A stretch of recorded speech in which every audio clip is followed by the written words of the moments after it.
objetividade, que eu acho que mais importante. Muitas vezes as pessoas ficam repetindo e impedem o início dos debates. Então eu agradeço aí a objetividade do senhor Flávio Jardim e vou passar a palavra nesse momento para o doutor Fernando Luiz Albuquerque Faria, advogado-geral da União, substituto, para a sua exposição. O senhor tem 20 minutos, doutor Fernando.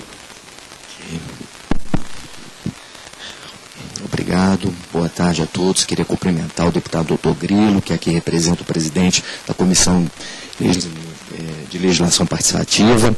Queria cumprimentar também o brigadeiro Aldo, representando nossa Força Aérea Brasileira, doutor Flávio Jardim, representando a Associação de Praças das Forças Armadas, doutor Marcelo Lopes Costa, pessoa presidente da Comissão Nacional de Reintegração à Força Aérea e pessoa com quem nós temos tratado lá na AGU, sempre uma postura sempre muito cortês, né, e buscando de forma muito democrática os interesses das pessoas que ele representa.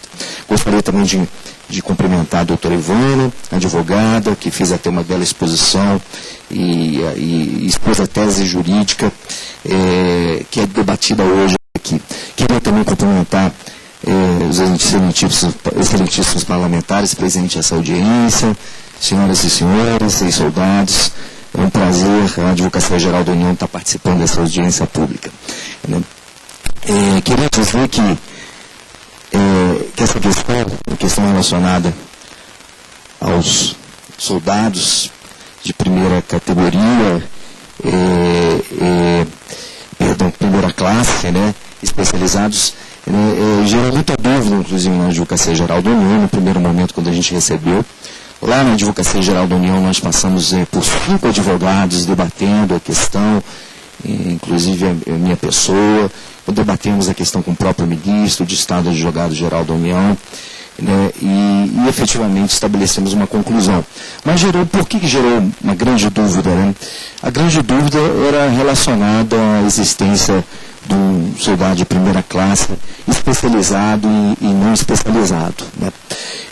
A grande dúvida é que, olhando o decreto 880, né, que trata do corpo de graduados da Força Aérea, nós não encontrávamos efetivamente assim, a definição de soldado de primeira classe especializado. Né? Nós encontrávamos em outros atos normativos falando do soldado de primeira classe não especializado. E isso gerou uma dúvida muito grande, mas não é possível. Estão falando que há uma diferença entre essas duas seriam carreiras diversas, seriam graduações diversas, melhor dizendo, né? Será que o que acontece? Não estamos compreendendo. Né? E começamos a analisar a questão. A primeira questão que nós analisamos, que no quadro de soldados, você teria a divisão em 2 grupamentos, né? Em 2 grandes grupamentos, o grupamento básico de serviço e o grupamento de serviço militar. Né? E olhando o grupamento de serviço militar, nós verificamos que lá era uma atividade própria de quem presta o serviço militar inicial, né? e que contém o subgrupamento de guarda e apoio. E em relação a esses, nós verificamos que ali falava-se claramente que eles eram constituídos, isso nesse grupamento de serviço militar, por militares considerados não especializados. E ao mesmo tempo, aí olhamos para o outro lado, vamos examinar então, em vez do grupamento de serviço militar, os grupamentos básicos e de serviços. E lá verificamos uma série de especializações. Esses 2 grupamentos eram divididos em subagrupamentos com diversas especializações. Né? E, inclusive, analisando o decreto 880, nós verificamos que quem compunha esse grupamento de serviço militar era o soldado, né, de segunda classe.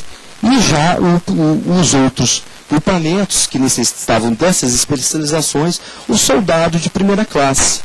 Nós constatamos isso e achamos estranho, mas não fala em soldado especializado, mas tem especialização aqui. né? Verificamos, inclusive, que para esses grupamentos básicos e para o grupamento básico e de serviços, havia necessidade de conclusão do curso, né, de especialista de especialização de soldados, né? E achamos estranho, mas falamos, não, mas peraí, então aqui todos são especializados, né? E aí verificamos, vamos dar uma olhadinha, inclusive, no curso de especialização, no edital, e vamos ver quais são as especializações existentes. E verificamos que até no edital do concurso, que regrava esse curso, encontravam-se as mesmas especializações que contém esse subagrupamento do grupamento básico e de serviço. E verificamos, não, aqui pelo decreto só há uma única conclusão. Quando se fala de não especializado, é um soldado de segunda classe. Quando efetivamente olhamos o soldado de primeira classe, todos são especializados. Nós falamos, mas não é possível, o que está acontecendo? Mas existe uma menção, aí nós verificamos, de soldado de primeira classe não especializados. E examinando todas as normas que tratam do quadro de soldados, nós verificamos, né, que efetivamente o que acontecia no decreto anterior ao decreto 880, existia sim uma possibilidade de soldado de primeira classe não especializado. Até porque nessa época do decreto não existia o curso de especialização de soldados. Existia apenas o curso de formação de soldados, que é o mesmo curso que hoje é previsto em 880 para o serviço militar inicial obrigatório, né? Verificamos isso. E verificamos, inclusive, quando se falava a instrução reguladora do quadro de soldados, né, a portaria 770 de 93, quando ela falava da participação no concurso de especialização, ela deixava bem claro, quando ela mencionava os soldados de primeira classe não especializados, aqueles que ingressaram no quadro antes da vigência do decreto 880. Então, deixando bem claro que na vigência do decreto 880, todos os soldados de primeira classe são especializados, né? Aí, em virtude disso, nós verificamos, não há uma diferença. Então, os regramentos do quadro de soldados, infelizmente, se aplicam também aos soldados de primeira classe que são especializados. Só existem soldados não especializados antes. Não tinha, então não tem como nós entendermos de forma diversa. E por isso, aplica-se, no caso, ali, a possibilidade de licenciamento ex officio, quando cumprido o prazo de 6 anos, né? E não há possibilidade de se conferir estabilidade. Mas aqui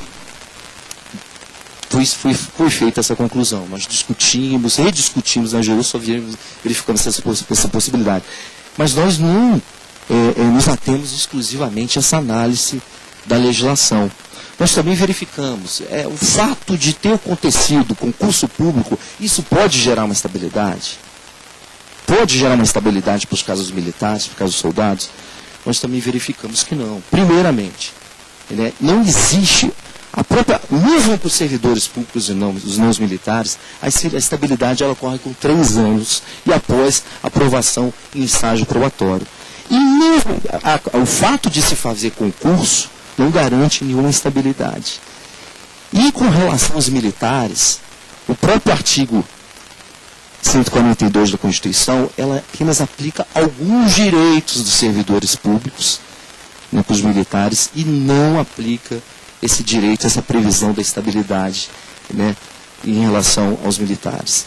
O que há de previsão, a possibilidade de estabilidade, é aquela prevista do Estatuto, né, que regulamenta efetivamente essa previsão de permanência, né, que foi colocado aqui de ingresso e permanência, né, e lá fala em estabilidade se efetivamente o prazo permanecer 10 anos. Né. Mas qual é a possibilidade de permanência? Que ele ingresse em outros quadros, além de soldado, que ele faça os concursos e cursos e possa permanecer para aí sim ter direito a essa estabilidade. E a outra questão não é que nós analisamos, e no próprio parecer também existe essa análise. Poxa, mas o edital não falou em temporalidade. Realmente, é claro, seria muito melhor que o edital tivesse deixado isso claro. Claro, seria muito melhor, mas efetivamente, se vocês forem ver, todos os editais do concurso, eles não trazem o regime jurídico daqueles cargos com relação ao qual o candidato está concorrendo. Não existe uma previsão, senão todos os editais seriam enormes, você teria que botar todo o regime jurídico de cada cargo. Não é possível isso. Então, o fato de não haver no edital a previsão da temporalidade não significa que o regime jurídico existente, que é o decreto 880, que não se aplicasse àqueles que concorreram. Né? Então, infelizmente, o fato de não estar previsto, isso não dá direito. Né? Entendo eu, pode ser que realmente na justiça não tenha abordado esse tema. Né? Mas na justiça as decisões, infelizmente, todas são no sentido da impossibilidade de estabilidade. Né? Inclusive, sobre essa questão de estabilidade e de não haver a previsão de estabilidade para os militares apenas no caso de permanência de 10 anos, é a jurisprudência reiterada. Inclusive seja até do Supremo Tribunal Federal. Então, infelizmente, não vimos uma possibilidade de entender que o soldado de primeira classe especializada, ele teria direito a essa especialidade. Né? Outra questão nós entendemos, sabemos que todos os senhores são pessoas das mais capacitadas. Né? É claro que todos nós nos sensibilizamos, talvez alguns tenham incidido em erro, né, ao prestar esse concurso. Todos nós nos sensibilizamos, mas infelizmente o regime jurídico que regeu, né, esse concurso, que regeu a atividade dos soldados, não dá essa possibilidade de estabilidade. Né? É a questão de repercussão no anúncio. Realmente, o que o anúncio, entendo eu cheguei a ver esse anúncio, que ele quis falar da possibilidade de permanência, de fazer uma carreira. Claro, efetivamente você pode fazer uma carreira, mas você pode fazer uma carreira, claro, você tem que galgar, né, as outras, não posso dizer cargos, as outras graduações. Aí sim você pode galgar e com isso, se alcançar os 10 anos, conforme o Estatuto Militar, ter essa previsão da estabilidade. Né? Deixa eu ver perfeito aqui. Outra questão que digo também não há essa previsão para os militares. Primeiro, aqui se falou não, mas como se foi prestado concurso, pelo menos tinha que ter feito um processo administrativo disciplinar. Não existe, infelizmente não há essa possibilidade. As disposições, por exemplo, aplicáveis aos servidores públicos não são estendidas aos militares. Né? Além disso, a previsão no Estatuto, na verdade, é uma possibilidade de licenciamento ex officio. Seja pelo prazo, seja inclusive, o que estabelece o Estatuto dá até uma, na verdade, diria uma ampla também possibilidade até de licenciamento, inclusive por conveniência de serviço. Então não é possível que nós entendemos também que seria necessário um processo administrativo disciplinar para esse licenciamento. Né? Enfim, em relação à última ponderação que foi colocada, né, que essas questões deveriam ser disciplinadas por lei e não disposições em decreto. Algumas dessas questões sim estão disciplinadas por lei. A questão do licenciamento está prevista em lei. A questão da estabilidade está prevista em lei. Entendeu? E, além disso, existe uma previsão no próprio Estatuto também determinando que norma infralegal ela dispõe sobre o planejamento das carreiras. Daí a previsão também de algumas disposições das carreiras, de oficiais e praças, quer dizer, no caso específico de praças, no decreto 880. Então aqui, senhores, eu peço desculpas, eu sei que há uma expectativa muito grande dos senhores, e digo que nós buscamos analisar toda a legislação de uma forma mais exata possível, colocamos 5 advogados para discutir isso. Discutimos com o advogado-geral da União e, infelizmente, nós não conseguimos extrair entendimento, tal como se tem sido pleiteado, né, de que haveria, primeiro, uma estabilidade e que existiria um regramento específico, um regramento com um soldado de primeira classe especializado e que garantiria a reintegração do senhor aos quadros da Força Aérea. Eu sinto muito, mas esse é o nosso entendimento. Essas têm sido as decisões reiteradas da Justiça, os entendimentos do nosso tribunal, inclusive precedentes, inclusive falando sobre estabilidade também no próprio Supremo Tribunal Federal, né? Mas aqui agradeço mais uma vez a Câmara dos Deputados, essa Comissão de Legislação Participativa, por ter sido convidada à Advocacia Geral da União, e agradeço às senhoras e senhores por terem dado essa oportunidade da AGU participar desse debate. Obrigado.